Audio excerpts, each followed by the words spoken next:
2:47 p.m. St. Catherine's Medical Center break room. Your nappy hair is a health violation. Hold still. Dr. Marcus Wellington grabs Maya Johnson's chin, forcing her head back. His $15,000 Rolex catches light as the electric razor buzzes to life. "Don't touch me!" Maya tries to pull away, but Wellington's grip tightens. "Listen here, welfare queen. I'm the chief of cardiology. You're just another diversity hire who doesn't belong in my hospital." His voice drips contempt as dark curls fall around her chair. "This is assault! Someone stop him!" Maya's voice cracks, but the 12 staff members just watch. Some film on phones. Wellington flicks hair onto her white scrubs, grinding strands under Italian leather. "There. Now you look professional instead of like some ghetto trash." Maya's hands tremble, clutching her simple navy cardigan. A small platinum pin hides beneath her hospital badge. "Have you ever witnessed injustice so brutal it made your blood boil?" 2:45 p.m., 2 minutes. Earlier, Maya had entered quietly, carrying her modest lunch in a reusable container. The break room buzzed with afternoon chatter until Dr. Wellington's voice cut through. "So this diversity hire walks into the ER." Wellington gestured dramatically to his audience of residents. "Claims she's qualified for trauma surgery. I said, 'Honey, the only thing you're qualified for is food stamps.'" Laughter rippled through his circle. Maya found an empty table in the corner, pulling out patient charts on her tablet. She'd heard worse. 28 years old, magna cum laude from nursing school, working nights to pay off student loans while caring for her sick mother. Dr. Wellington noticed her. His pale blue eyes narrowed. 2:47 p.m. Well, speaking of affirmative action disasters." Wellington approached her table, his $3,000 suit commanding attention. "That hair is a walk-in health code violation." Maya looked up calmly. "Dr. Wellington, my hair meets all hospital standards. It's properly contained." "Contained?" He laughed harshly. "That nappy mess could harbor bacteria. You're putting patients at risk with your ghetto grooming habits." The room fell silent. 12 staff members turned to watch. Maya's fingers tightened around her tablet, but her voice remained steady. "My hair is clean and professional. I've never had a single hygiene complaint in 3 years here." 3 years too many. Wellington grabbed the electric razor from a maintenance cart. "Time for some real hygiene standards. Your nappy hair is a health violation. Hold still." Wellington seized Maya's chin, forcing her head back. The razor buzzed to life as she struggled against his grip. "Don't touch me!" Maya tried to twist away, but his fingers dug into her jaw. "Listen here, welfare queen. I'm the chief of cardiology. You're just another diversity hire who doesn't belong in my hospital." His voice carried across the silent room as dark curls began falling.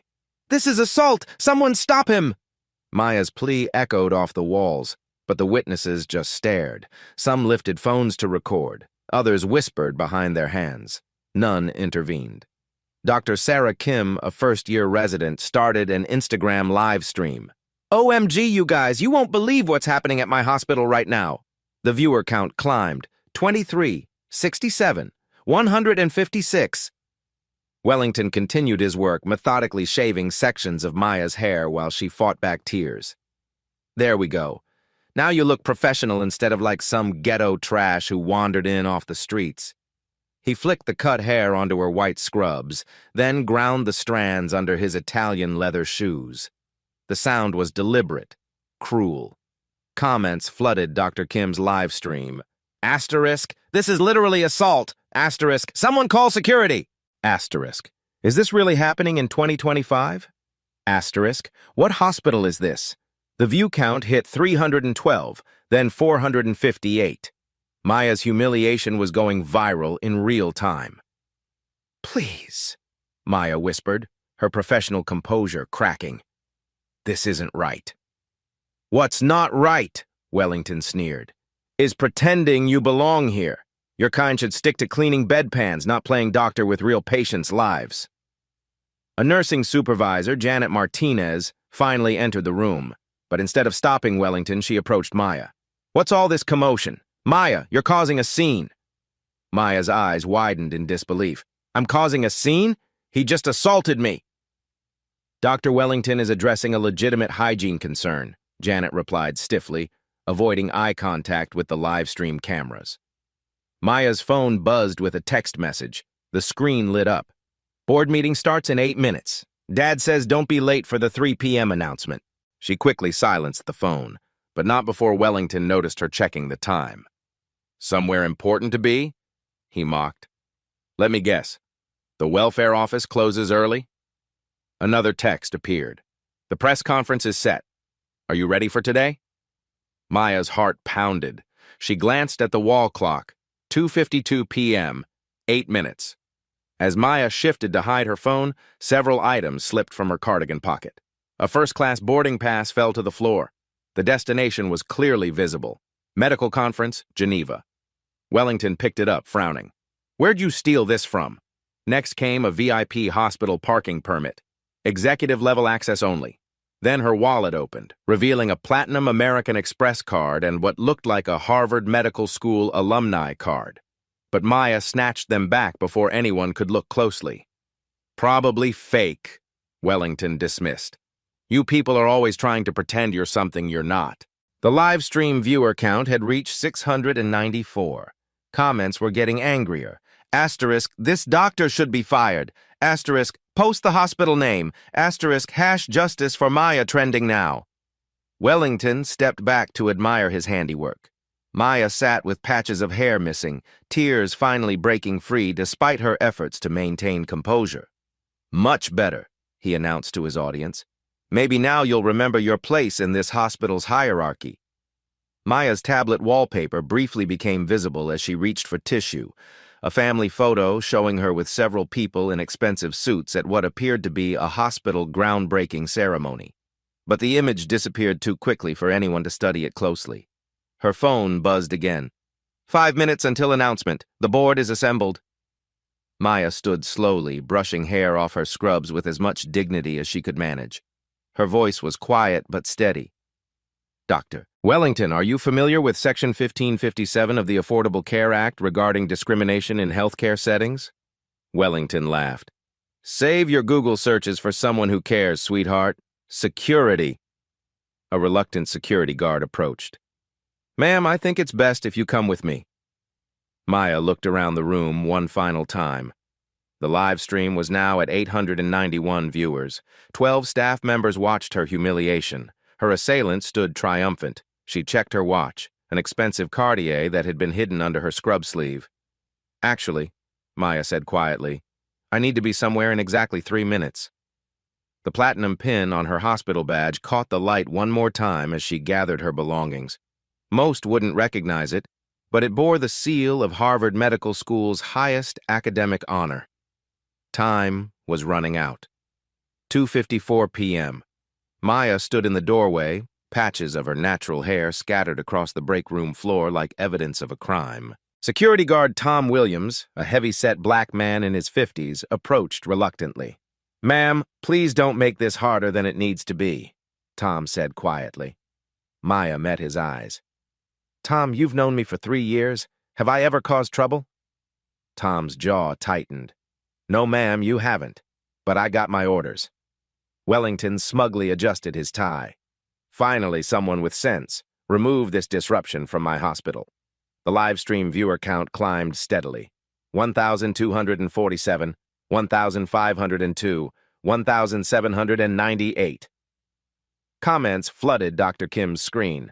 Asterisk, someone get her name and sue, asterisk. This is 2025, not 1925. Asterisk, where are the other doctors?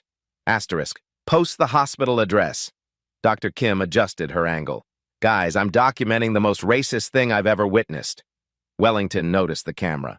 Turn that off immediately. This is a private medical facility. Actually, this is a public space and I have every right to record, Dr. Kim replied boldly. 2:55 p.m. hospital PR manager Rebecca Lane burst through the doors, face pale and phone pressed to her ear. She took one look at the scene and her professional composure cracked. Dr. Wellington, what exactly is happening here? Simply addressing a hygiene violation, Wellington replied smoothly. This employee was non-compliant with safety standards. Rebecca's eyes darted to the live stream, now showing 2,156 viewers. Her phone buzzed constantly. The hospital's social media mentions were exploding. Sir, with respect, this appears to be... Appears to be what? Wellington's voice turned sharp. Are you questioning my medical judgment? I'm the chief of cardiology. She's a night shift nurse who clearly doesn't understand professional standards. Maya's phone buzzed. 2 minutes. The press is asking questions. She typed back. Almost ready. Wellington noticed her texting. Still playing make-believe? Who are you texting? Your parole officer? Doctor. Kim continued her live stream. This is absolutely insane. The chief of cardiology just literally shaved a black nurse's hair off and now they're trying to escort her out like she's the criminal. Comments exploded. Asterisk. Hash. St. Catherine's Hospital hash racism. Asterisk. Viral this now. Asterisk. She should sue for millions. Asterisk. Call the news stations. 2:56 p.m. more staff crowded the doorway. Word was spreading through hospital corridors. Nurses from other floors appeared. Residents peeked around corners. Some looked horrified. Others whispered, careful not to challenge Wellington's authority. Dr. James Park, a Korean-American surgeon, stepped forward. Marcus, maybe we should... Should what, James? Wellington's eyes blazed. Coddle another diversity hire who can't handle basic professional standards? This is exactly what's wrong with modern medicine. Too much political correctness, not enough actual competence. Young nursing assistant Maria Gonzalez spoke from the back. Doctor, Wellington, Maya is one of our best nurses. Patients request her specifically. Wellington whirled around. And who asked for your opinion? Another one who probably can't speak English properly? The racist attack on Maria caused audible gasps. Dr. Park stepped forward, face flushed with anger. That's enough, Marcus. This has gone too far. Has it? Wellington's voice rose. I'm tired of pretending these people belong in professional settings. They lower our standards, play victim when called out, and drain resources from qualified candidates. Maya remained by the door, dignity intact. Dr. Wellington, you've committed assault and battery. You've violated my civil rights, and you've done it all on camera. Wellington laughed harshly. Assault? I corrected a hygiene problem. Sue me. With what lawyer? With what money? Girls like you all talk. Tom shifted uncomfortably. Doc, maybe we should just... Maybe nothing. Wellington snapped. Do your job or find another one. That goes for anyone else who wants to challenge my authority. The threat hung in the air. Wellington had powerful board connections. He could destroy careers with a phone call. 2:57 p.m. The live stream hit 2,847 viewers. Hash St. Catherine's racism was trending. Screenshots spread across every platform. Local news stations picked up the hashtag. The hospital's accounts were bombarded with angry comments. Rebecca Lane frantically coordinated damage control, but the story spread like wildfire. Maya's phone rang. Dad. She declined, but others noticed the expensive iPhone and several missed calls. Wellington saw the Cartier watch beneath her scrub sleeve. Uncertainty flickered across his face. Popular today, aren't we? Wellington mocked, pushing down doubts. Let me guess. Baby daddy wondering where his welfare check is? Several staff members flinched at the cruelty. Even Tom looked ashamed. Doctor, Kim's comments turned vicious toward Wellington. Asterisk. This man is pure evil, asterisk. Fire him now, asterisk. Someone docks this racist. Maya checked her watch. 1 minute. Dr. Wellington, do you know what happens when discrimination lawsuits hit teaching hospitals? Wellington's smirk faltered. What are you babbling about? Federal funding gets reviewed, medical residents get reassigned, accreditation gets questioned. Maya's voice remained calm. Are you familiar with Title VII of the Civil Rights Act? I'm familiar with uppity nurses who don't know their place, Wellington shot back, but with less confidence. 2:58 p.m. CEO Drive Richard Stone appeared in the hallway, wearing an expensive suit and grim expression suggesting he'd heard about the situation. Rebecca immediately went to him, whispering urgently about viral live stream and trending hashtags. Dr. Stone's face darkened as he listened. His eyes found Maya across the room, not with pity, but with something like recognition. Wellington straightened confidently. Richard, good timing. I was just handling a personnel issue. Some people can't accept constructive feedback. Dr. Stone observed silently, taking in Maya's shaved head, scattered hair, filming phones, and crowded staff. Marcus, Dr. Stone said slowly, perhaps we should discuss this privately. Nothing to discuss. Basic hygiene enforcement, hospital policy. Maya's phone buzzed. 1 minute, everyone's waiting. She typed back. On my way. Wellington caught her texting. Still living in Fantasyland? Who are you possibly texting that matters? 2:59 p.m. The live stream reached 3,402 viewers. Someone had posted the hospital's phone number and board members' names in the chat. Last chance, Tom said softly. Please just come with me, peaceful-like. Maya looked at Tom with sympathy. You're a good man, Tom. You're just following orders. But some orders are wrong. Wellington stepped closer, whispering menacingly, Listen carefully, welfare queen. Walk out now with dignity, or I'll make sure every hospital in this city knows you're in trouble.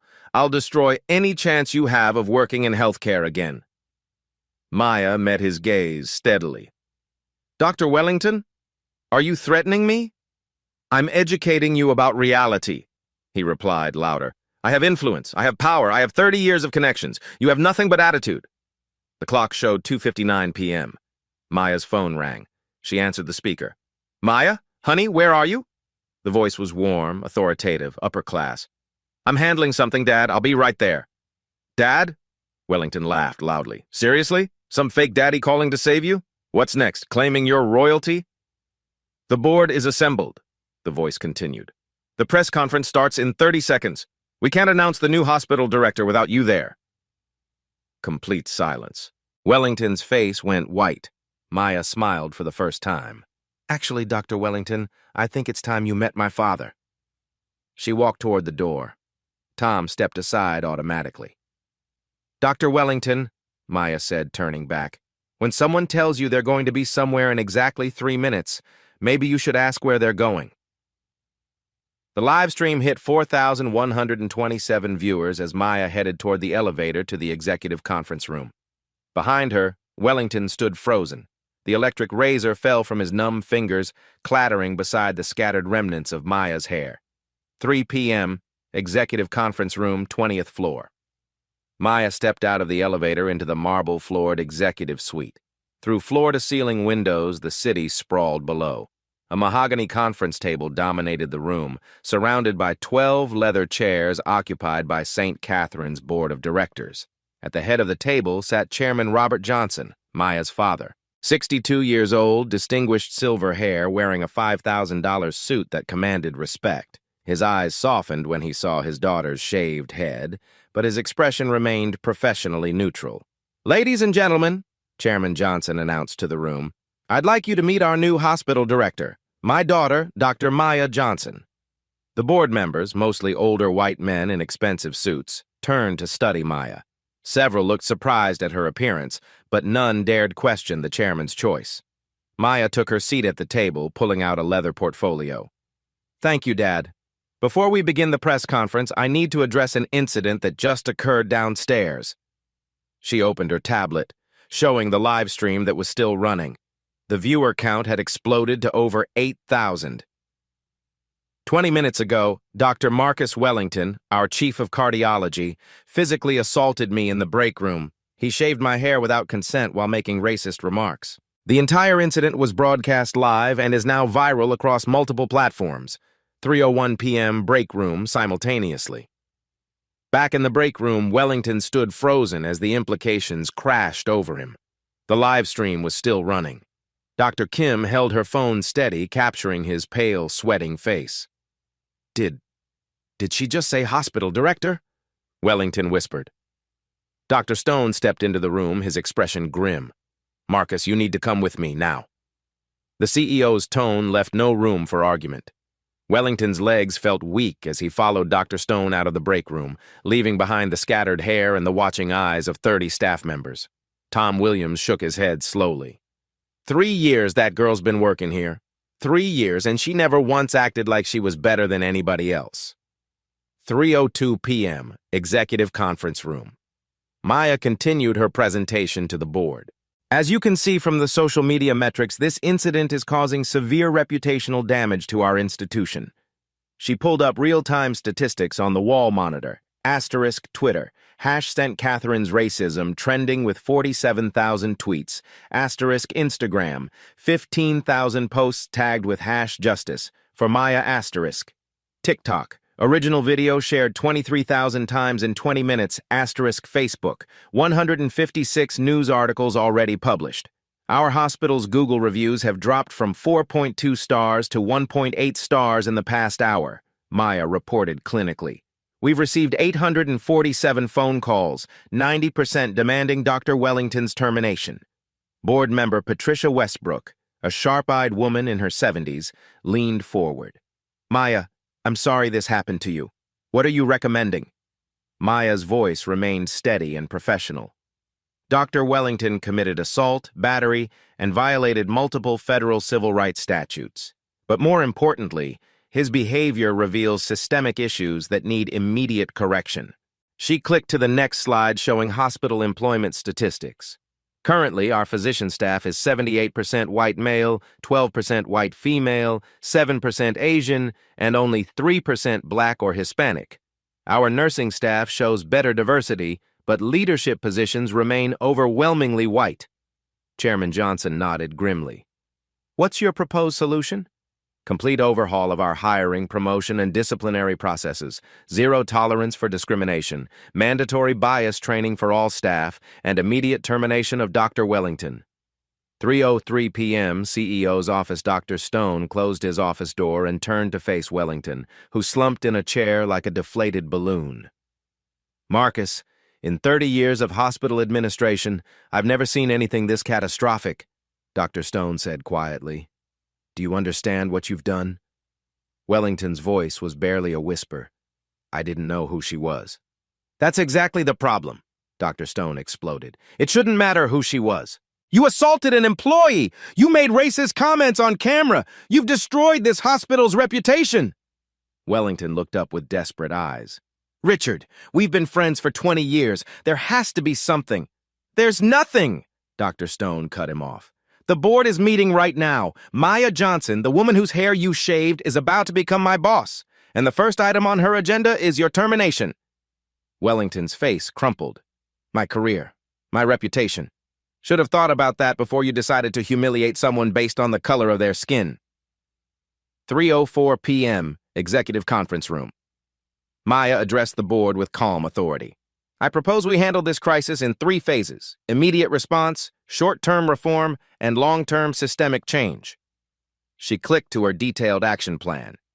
Phase 1, immediate response, asterisk doctor. Wellington's termination effective immediately, asterisk public apology from hospital leadership, asterisk press conference announcing our commitment to change, asterisk establishment of $50,000 diversity scholarship fund. Board member James Harrison, an elderly man with kind eyes, raised his hand. Maya, how do we address the legal ramifications? I won't be filing personal charges, Maya replied. But we need to cooperate fully with any federal investigation. The Department of Health and Human Services will likely review our civil rights compliance.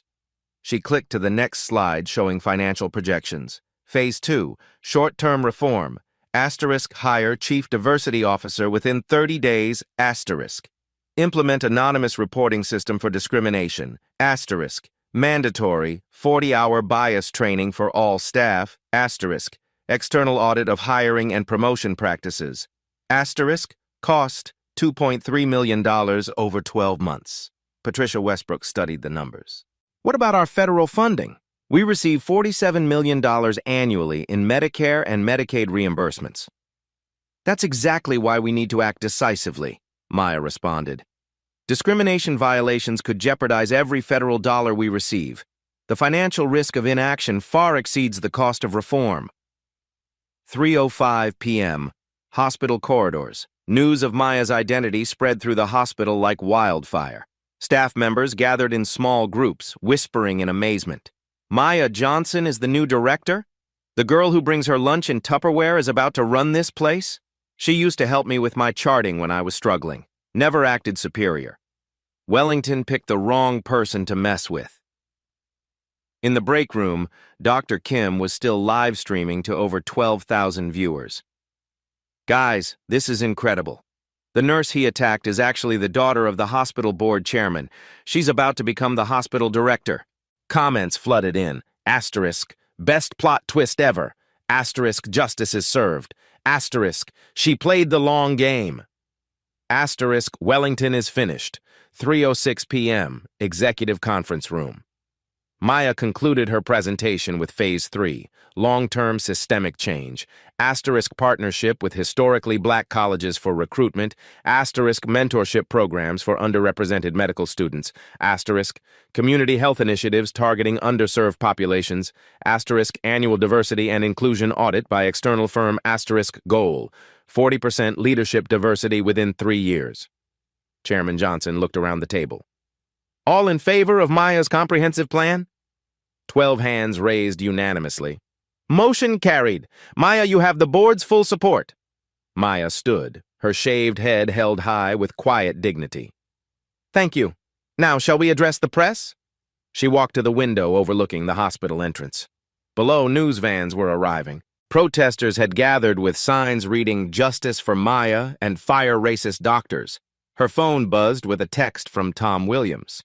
Dr. Johnson, we're all proud of you. That man finally got what he deserved. Maya smiled for the second time that day. She touched her shaved scalp gently, feeling the rough stubble where her natural hair had been. Dad, she said quietly, I'm ready to face the cameras. Chairman Johnson joined her at the window. Are you sure you want to do this today, after what you've been through? Maya's voice was strong and clear. This isn't about what happened to me. This is about making sure it never happens to anyone else. She gathered her materials and headed toward the door. Besides, I've been preparing for this moment my entire life. 3:07 p.m. As Maya walked toward the elevator that would take her to face the press, her reflection caught in the polished elevator doors. The shaved patches in her hair were visible, but so was something else. Quiet power, unshakable dignity, and the confidence of someone who had just transformed personal humiliation into systemic change. The elevator doors opened. Dr. Maya Johnson, hospital director, stepped inside. 3:08 p.m., hospital main lobby. Maya emerged from the executive elevator into the main lobby, now transformed into a media circus. 7 news vans lined the circular drive. Reporters from Channel 4, Channel 7, and CNN pushed forward with microphones. Hospital security struggled to maintain order as protesters chanted outside the glass doors. Justice for Maya! Fire racist doctors! The lobby's marble floors echoed with the clicking of cameras and shouting questions. Maya walked calmly through the chaos, her shaved head held high, still wearing her simple navy cardigan over scrubs. The contrast between her modest appearance and her newfound power was striking. Dr. Johnson! Dr. Johnson! Reporters shouted over each other. Maya approached the makeshift podium set up by the hospital's PR team. Rebecca Lane, still pale from the earlier crisis, handed her a microphone with trembling hands. Ladies and gentlemen, Maya began, her voice carrying clearly over the crowd. My name is Dr. Maya Johnson, and as of today, I am the new hospital director of St. Catherine's Medical Center. A hush fell over the room. 3:10 p.m., CEO's office. Simultaneously, Dr. Wellington sat across from Dr. Stone, who was reading from a legal document with a grim expression. Marcus, this is your termination letter. Effective immediately, you are relieved of all duties as chief of cardiology. Your hospital privileges are revoked and security will escort you from the premises. Wellington's hands shook as he read the charges. Assault and battery of hospital employee. Violation of Civil Rights Act Title VII. Creating hostile work environment. Conduct unbecoming a medical professional. Damage to hospital reputation. Richard, please. Wellington's voice cracked. I have a mortgage, kids in college. This will destroy me. Dr. Stone's face remained stone cold. You should have considered that before you decided to humiliate a colleague based on her race. Your actions have cost this hospital millions in reputation damage and potential legal liability. Wellington tried one last desperate appeal. It was just... I was having a bad day. I didn't mean... Marcus, Dr. Stone interrupted. I've reviewed the security footage. You planned this. You grabbed that razor deliberately. You made calculated racist remarks. This wasn't a moment of poor judgment. This was systematic abuse of power. 3:11 p.m., main lobby press conference. Maya continued addressing the packed lobby, now silent except for clicking cameras. 2 hours ago, Dr. Marcus Wellington, former chief of cardiology, physically assaulted me by shaving my hair without consent while making explicitly racist statements. The attack was witnessed by over 30 staff members and broadcast live to thousands of viewers online. She paused, letting the gravity sink in. Some of you might ask why I didn't immediately reveal my identity or my family connection to this hospital. The answer is simple. I wanted to experience firsthand what our employees face every day. Maya pulled out her tablet, displaying statistics on the large screen behind her. Here are the facts about discrimination in healthcare. Black nurses report experiencing workplace racism at rates 340% higher than white colleagues. Only 6% of hospital CEOs nationwide are black women. Discrimination lawsuits against hospitals increased 67% in the past 3 years. Patient outcomes improve by 23% when care teams reflect community diversity. Channel 7's lead reporter, Sarah Martinez, raised her hand. Dr. Johnson, what specific actions will you take against Dr. Wellington? Maya's response was measured and precise. Dr. Wellington has been terminated effective immediately. However, this isn't about one individual. This is about systemic change. She clicked to her next slide, showing financial data. St. Catherine's Hospital receives $47 million annually in federal funding. Under Section 1557 of the Affordable Care Act, healthcare institutions that receive federal funding cannot discriminate based on race, color, or national origin. Violations can result in complete loss of federal support. The financial implications sent murmurs through the crowd of reporters. 3:13 p.m., Security Office Wellington sat in security holding, watching Maya's press conference on a small television. His face was ashen as he heard his career being systematically dismantled. Security Chief Dave Torres approached with a box of Wellington's personal belongings. Dr. Wellington, I need your hospital ID, parking pass, and office keys. Wellington slowly removed his lanyard, hands trembling. The weight of his destroyed reputation settled on his shoulders like a crushing burden. Dave, you know me. I've worked here for 15 years. I'm not a bad person. Dave's expression remained professional but sympathetic. Dr. Wellington, I saw that video. What you did was wrong. My daughter's a nurse. If someone treated her like that, I'd want them gone too. Wellington stared at his hospital ID photo, taken when he was younger, more confident, back when he thought his position made him untouchable. 3:15 p.m., main lobby. Maya continued her presentation with devastating precision. Let me share the real cost of workplace discrimination. Financial impact on St. Catherine's annual. Staff turnover among nurses of color, 67% versus 23% for white nurses. Replacement and training costs, $890,000 discrimination lawsuit settlements, $2.3 million decreased patient satisfaction scores, loss of $1.2 million in performance bonuses total cost, $4.4 million per year. The numbers hit the room like a physical blow. Hospital board members in the back nodded grimly. They'd seen these figures in private meetings. CNN's medical correspondent, Dr. Patricia Williams, stepped forward.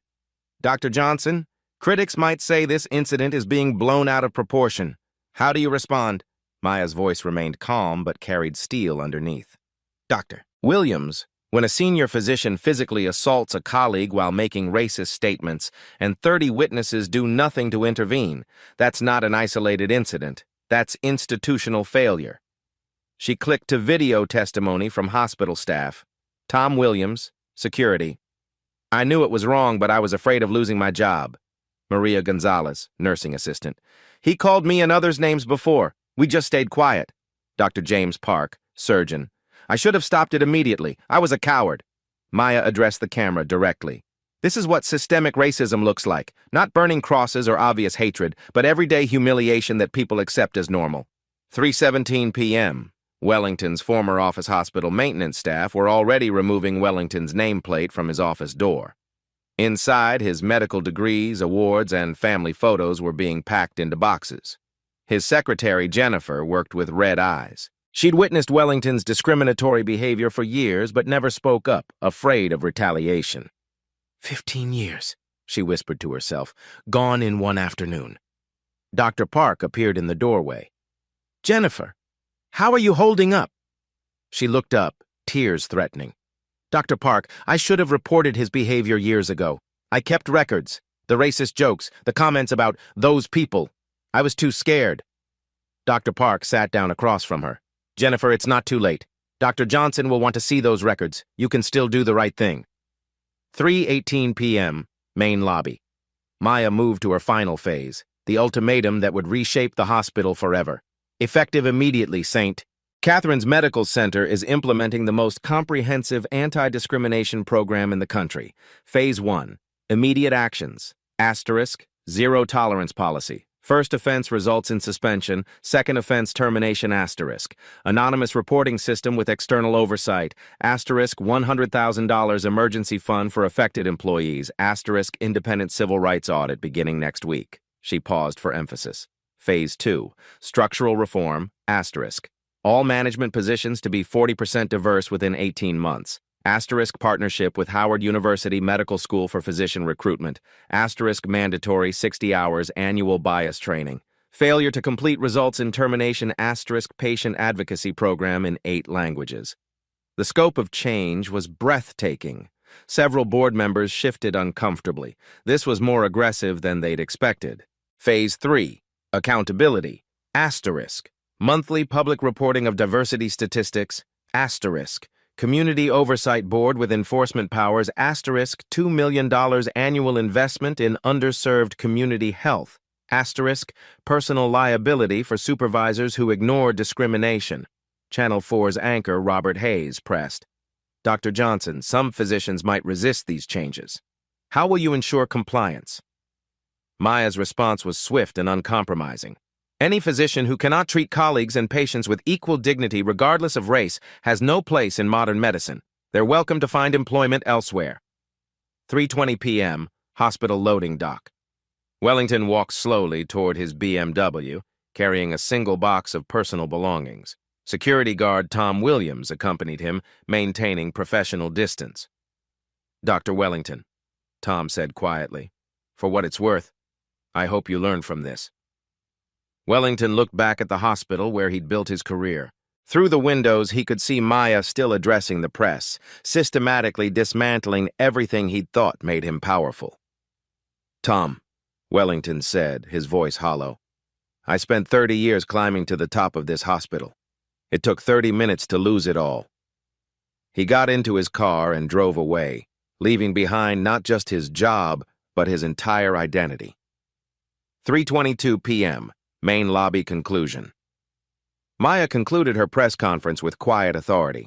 To every healthcare worker watching this, you deserve dignity, you deserve respect, you deserve a workplace free from harassment and discrimination. To every patient in our community, you deserve care from professionals who see your humanity first, regardless of the color of your skin. And to anyone who thinks they can abuse their power without consequences, the era of silence is over. She stepped away from the podium as reporters shouted follow-up questions. The live stream viewer count had reached 47,000. Maya's protocol was trending nationwide. Maya walked back toward the elevator, her modest cardigan and hospital scrubs a stark contrast to the executive power she'd just displayed.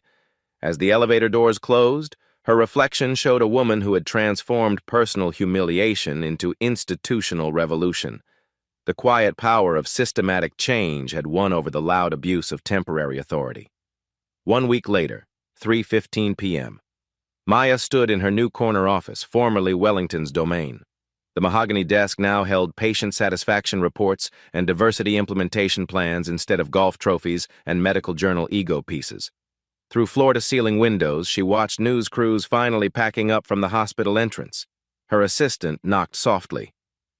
Dr. Johnson, you have the termination hearing results. Maya opened the sealed envelope from the hospital's legal department. The medical board had acted swiftly. Dr. Marcus Wellington, final disposition, asterisk. Employment terminated for cause asterisk. Medical privileges permanently revoked at St. Catherine's asterisk. Referred to State Medical Board for license review, asterisk. Banned from all hospital premises, asterisk.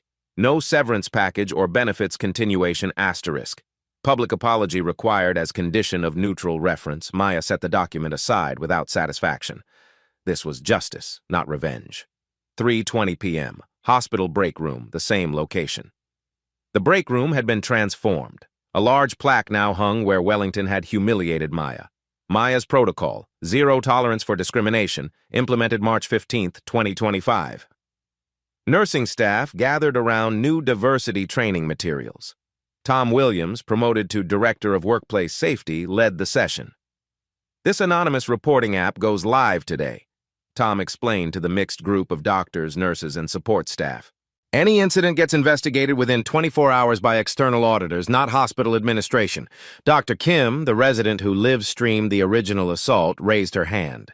Tom, what happens if someone files a false report? Same consequences as discrimination. Suspension pending investigation. We're serious about both protecting victims and preventing abuse of the system. Maria Gonzalez, the nursing assistant Wellington had attacked, stood up. I want everyone to know. I filed 3 reports this week. 3 different doctors who made comments about my accent, my citizenship, my intelligence. All 3 are now in mandatory sensitivity training. Applause filled the room. For the first time in years, staff felt empowered to speak truth to power. 3:25 p.m., medical staff lounge Dr. James Park sat with 5 other physicians, reviewing the new mandatory training requirements. The 60-hour bias education program was comprehensive. Unconscious bias recognition, cultural competency, legal consequences of discrimination, and patient advocacy. 60 hours seems excessive, complained Dr. Robert Hayes, an older orthopedic surgeon. You know what's excessive? Dr. Park replied firmly. Watching a colleague get assaulted while doing nothing. I'll never forgive myself for that moment of cowardice. Dr. Janet Martinez, the nursing supervisor who initially sided with Wellington, entered quietly. She'd been demoted to staff nurse and required to complete 120 hours of additional training. James, she said, I wanted to apologize publicly. I failed Maya when she needed support. I failed every nurse of color in this hospital. I'm trying to do better. The room fell silent. Public accountability was becoming the new normal at St. Catherine. 3:30 p.m. Maya's office, Rebecca Lane, knocked and entered with social media analytics. Dr. Johnson, the numbers are remarkable. Our hospital's reputation has completely transformed. 1-week results. Asterisk Google reviews. Up from 1.8 to 4.7 stars. Asterisk hash. Maya's protocol. 2.3 million uses across all platforms.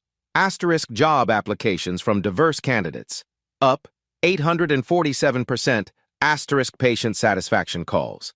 Up 234%. Asterisk community trust surveys. Highest in hospital history. Maya studied the data. What about financial impact? Incredible. 3 major medical malpractice insurers have offered us premium reductions for implementing comprehensive bias training. We'll save $1.8 million annually just on insurance costs. Rebecca continued. The Diversity Scholarship Fund has raised $290,000 in donations. Howard University Medical School wants to establish a residency pipeline. The NAACP is nominating you for their Healthcare Leadership Award. Maya smiled. And federal funding? Secure. The Department of Health and Human Services sent a commendation letter. We're being held up as a model for other institutions. 3:35 p.m., Patient Care Unit. Maya made her daily rounds, something Wellington never did.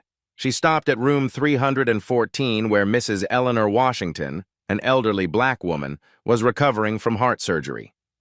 How are you feeling today, Mrs. Washington? The patient's eyes lit up. Oh, honey, you're the young doctor I saw on the news, the one who stood up to that racist man. Maya sat down, taking the woman's hand. I'm the new hospital director. How has your care been? Child, let me tell you something. I have been coming to this hospital for 20 years. For the first time in my life, the nurses smile when they see me. First time doctors explain things in words I understand. For the first time, I feel like they care about me as a person. Maya's throat tightened. This was why the fight mattered. 3:40 p.m., Wellington's suburban home 50 miles away, Marcus Wellington sat in his empty house. His wife had taken the children to her mother's. His medical practice partnerships had been dissolved. Local news crews occasionally drove by, but the story had largely moved on. His phone rang. Dr. Richard Stone's name appeared. Marcus, I'm calling with an update. The state medical board completed their review. Wellington held his breath. Your license is suspended for 2 years minimum. You'll need to complete extensive rehabilitation, including bias training, community service, and psychological evaluation. Even then, reinstatement isn't guaranteed. Wellington's career was effectively over. At 45, he faced starting completely over, if anyone would hire him. Richard, I know you probably hate me, but I want you to know I've been watching the news coverage. Dr. Johnson is remarkable. Maybe this needed to happen. The line went quiet for a long moment. Marcus, acknowledgement isn't enough, but it's a start. SAR, 3:45 p.m. Hospital Auditorium. Maya addressed 200 staff members at the mandatory all-hands meeting. A banner behind her read, St. Catherine's Commitment, Excellence Through Equity. Today marks 1 week since we began transforming this institution. Here's what we've accomplished. Immediate changes implemented. *23 discrimination reports filed and investigated. *8 physicians completed accelerated bias training. *5 supervisors removed from management roles. *3 new partnerships with minority-serving medical schools. Anonymous reporting system fully operational with 98% staff participation. She clicked to implementation metrics. Systemic reform progress. Chief Diversity Officer hired, Dr. Patricia Williams, former CNN correspondent. Community Oversight Board established with enforcement powers, $2. 1 million budget allocated for bias reduction programs, 127 hospitals nationwide requesting consultation on Maya's protocol, federal recognition as Model Institution for Healthcare Equity.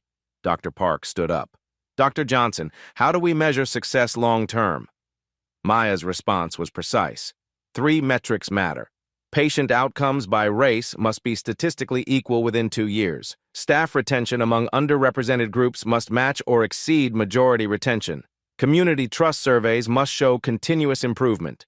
She paused, looking across the diverse faces in the audience. But the real measure of success is simpler.